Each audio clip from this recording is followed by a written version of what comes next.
যার মধ্যে খেলোয়াড় হিসেবে মেধা আছে, তাকে যদি আমরা সঠিকভাবে গড়ে তুলতে পারি, সে যদি একজন প্রফেশনাল খেলোয়াড় হতে পারে, তাহলে সেই পেশার মাধ্যমেও সে তার পরিবারকে সাপোর্ট করতে সক্ষম হবে। শহীদ জিয়া স্মৃতি ফুটবল টুর্নামেন্ট 24-এর ফাইনাল খেলার অনুষ্ঠানের সম্মানিত সভাপতি জনাব আসাদুল হাবিব দুলু, মঞ্চে উপস্থিত বিশেষ অতিথি, সম্মানিত বিশেষ অতিথি স্থায়ী কমিটির সদস্য জনাব আব্বাস, উপস্থিত বিভিন্ন জেলার নেতৃবৃন্দ, লালমনিরহাট জেলা সহ রংপুর বিভাগের জেলা বিএনপির বিভিন্ন পর্যায়ের নেতৃবৃন্দ, এবং আমার সামনে উপস্থিত খেলোয়াড়বৃন্দ এবং মাঠের চারপাশে উপস্থিত লালমনিরহাট জেলার প্রিয় ভাই ও বোনেরা, আসসালামু আলাইকুম। আজকে আমরা এখানে সকলে উপস্থিত হয়েছে এই শহীদ জিয়া স্মৃতি ফুটবল টুর্নামেন্ট 24-এর যে চূড়ান্ত খেলা, ফাইনাল খেলা, সেই খেলার অনুষ্ঠানে আমরা উপস্থিত হয়েছি। প্রথমেই আমি আন্তরিকভাবে ধন্যবাদ জানাতে চাই এই খেলা বা এই টুর্নামেন্টের যারা আয়োজন করেছেন, বিশেষ করে আজকের এই অনুষ্ঠানের সভাপতি বা প্রধান যে পৃষ্ঠপোষক এই টুর্নামেন্টের, জনাব আসাদুল হাবিব দুলু, যাকে আমরা দলের ভেতরে লালমনিরহাটের দুলু হিসাবে চিনে থাকি।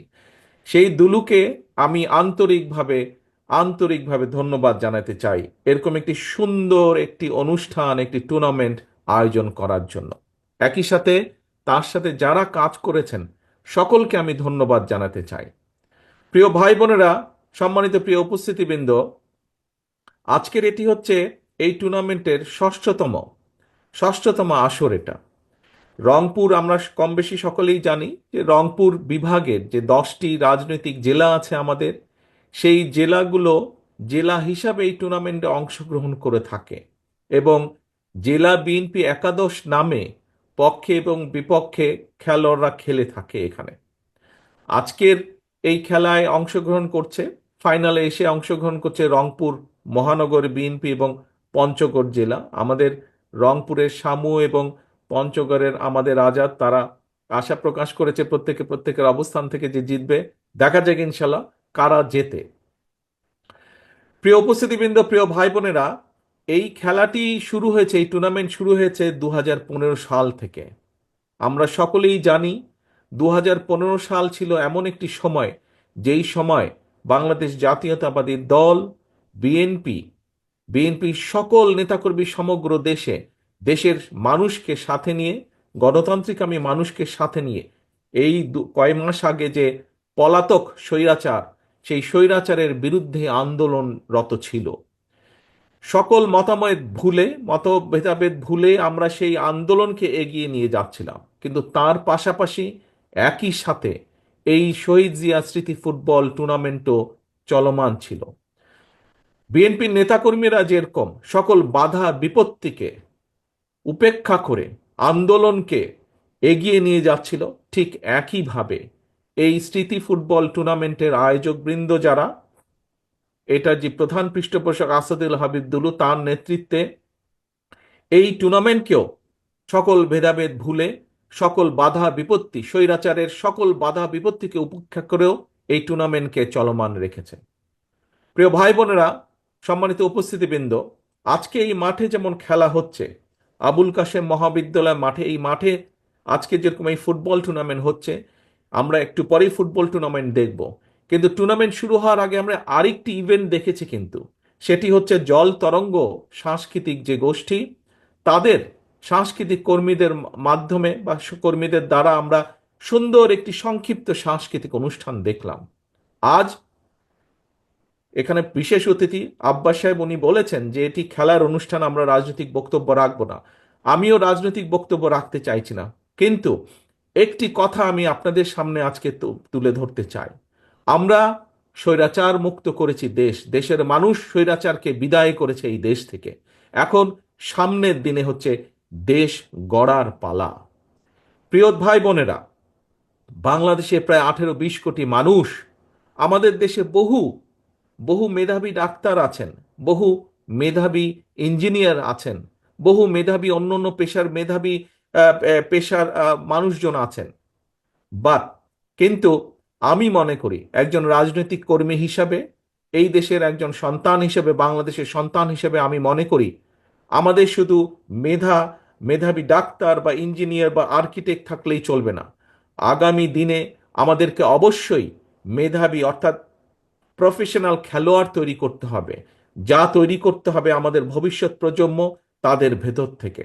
আমাদেরকে আগামী দিনে ভালো সাংস্কৃতিক ব্যক্তিত্ব তৈরি করতে হবে, এবং চা যদি তৈরি করতে হয় আমাদেরকে সেই পরিকল্পনা গ্রহণ করতে হবে।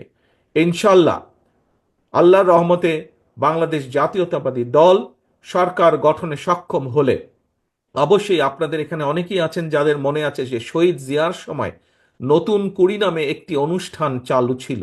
একটি অনুষ্ঠান হতো নতুন কুড়ি নামে।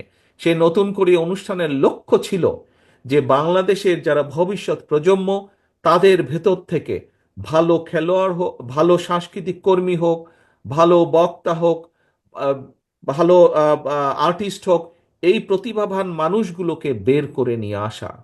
আগামী দিনে আমাদের লক্ষ্য থাকবে, উদ্দেশ্য থাকবে, আমাদের পরিকল্পনা থাকবে। যে পরিকল্পনা আমরা নিয়েছি, এই দেশের মাটি থেকে, এই দেশের সন্তানদের ভেতর থেকে আমরা ভালো খেলোয়াড় বের করে নিয়ে আসব। যে সকল খেলা, প্রায় 10-12টি খেলা, যেই খেলাগুলো বাংলাদেশের মাটিতে বাংলাদেশের মানুষের কাছে জনপ্রিয়, একই সাথে যেই খেলাগুলো আন্তর্জাতিক পর্যায়েও জনপ্রিয়, এরকম 8-10টি খেলাকে আমরা বাছাই করব, এবং বাছাই করার মাধ্যমে এই দেশের মানুষের ভেতর থেকে, দেশের সন্তানদের ভেতর থেকে আমরা বের করে নিয়ে আসার চেষ্টা করব কারা সেই খেলাগুলোতে ভালো করতে পারবে। তাদেরকে আমরা সরকারের পক্ষ থেকে ট্রেনিং দিব, তাদেরকে আমরা জাতীয় এবং আন্তর্জাতিক মানের করে গড়ে তোলার চেষ্টা করব, যাতে স্পোর্টসের যে আন্তর্জাতিক ইভেন্টগুলো আছে সেই ইভেন্টগুলোতে যাতে আমরা দেশের জন্য সম্মান বয়ে আনতে পারি। পরিকল্পনা নিয়ে আমরা ধীরে ধীরে দেশের জন্য ভালো খেলোয়াড় গড়ে তুলব। আমাদের সমাজে একটি কথা এখানে উল্লেখ করতে চাই, আমাদের সমাজে মোটামুটিভাবে একটি ধারণা আছে যে পড়ালেখা করতে হবে, পড়ালেখার পাশাপাশি ভালো ইঞ্জিনিয়ার হতে হবে, ডাক্তার হতে হবে। আমাদের সামাজিক গঠনটাই এরকম, সমাজের সামাজিক গঠনটা। কিন্তু ব্যক্তিগতভাবে আমি মনে করি যে একজন মানুষকে, যার মধ্যে খেলোয়াড় হিসেবে মেধা আছে, তাকে যদি আমরা সঠিকভাবে গড়ে তুলতে পারি, সে যদি একজন প্রফেশনাল খেলোয়াড় হতে পারে, তাহলে সেই পেশার মাধ্যমেও সে তার পরিবারকে সাপোর্ট করতে সক্ষম হবে। ঠিক একইভাবে আমরা যদি একজন ভালো সাংস্কৃতিক প্রফেশনাল সাংস্কৃতিক কর্মীও গড়ে তুলতে পারি, তাহলে সে সংস্কৃতির মাধ্যমে হতে পারে, সে একজন বাদ্যযন্ত্রের সাংস্কৃতিক হতে পারে, সে একজন ভালো নাচ করতে পারে, সে ভালো গান গাইতে পারে, একজন খেলোয়াড় সে ফুটবলের হতে পারে, সে ভলিবলের হতে পারে, বাস্কেটবলের হতে পারে, ক্রিকেট প্লেয়ার হতে পারে। অর্থাৎ আমরা যদি প্রফেশনাল খেলোয়াড়, প্রফেশনাল সাংস্কৃতিক কর্মী গড়ে তুলতে পারি, তাহলে বহু মানুষের কর্মসংস্থান করা যাবে। একই সাথে আমরা এই যে ভবিষ্যৎ প্রজন্ম, যাদেরকে আমরা খেলোয়াড় হিসেবে গড়ে তুলব, যাদেরকে আমরা সাংস্কৃতিক কর্মী হিসেবে গড়ে তুলব, তাদেরকে শিক্ষা দেওয়ার জন্য আমরা অনেক শিক্ষক পর্যন্ত, শিক্ষকের কাজ পেতে পারেন এরকম অনেক ব্যক্তিকেও আমরা কর্মসংস্থানের ব্যবস্থা করে দিতে পারবো।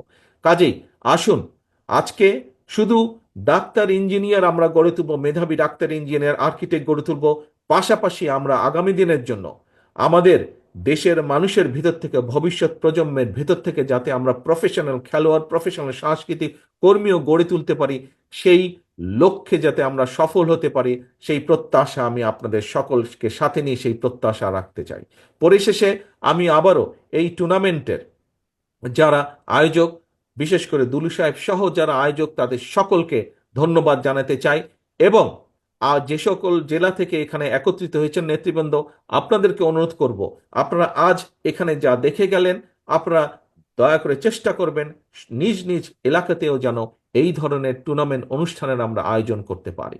এবং একই সাথে আমি টুর্নামেন্ট আয়োজনকারীদেরকে একটি অনুরোধ করব যে আগামী দিনগুলোতে যখন এই টুর্নামেন্ট চালু থাকবে, আগামী দিনগুলোতে যখন আপনারা আরো অনুষ্ঠানের আয়োজন করবেন, আপনারা দয়া করে চেষ্টা করবেন যে দেশীয় খেলোয়াড়দেরকে এই খেলাগুলোতে অংশগ্রহণ করানোর জন্য। আর দেশীয় যারা আছে তাদের ভেতর থেকে ভালো খেলোয়াড় যাতে বের করে আনা সম্ভব হয়, এই দিকে দয়া করে দৃষ্টি রাখবেন। পরিশেষে আবারও সকলকে আন্তরিকভাবে ধন্যবাদ জানিয়ে টুর্নামেন্টের সফলতা কামনা করে আমার বক্তব্য শেষ করছি। আল্লাহ হাফেজ। বাংলাদেশ জিন্দাবাদ। বাংলাদেশ জাতীয়তাবাদী দল জিন্দাবাদ। আসসালামু আলাইকুম।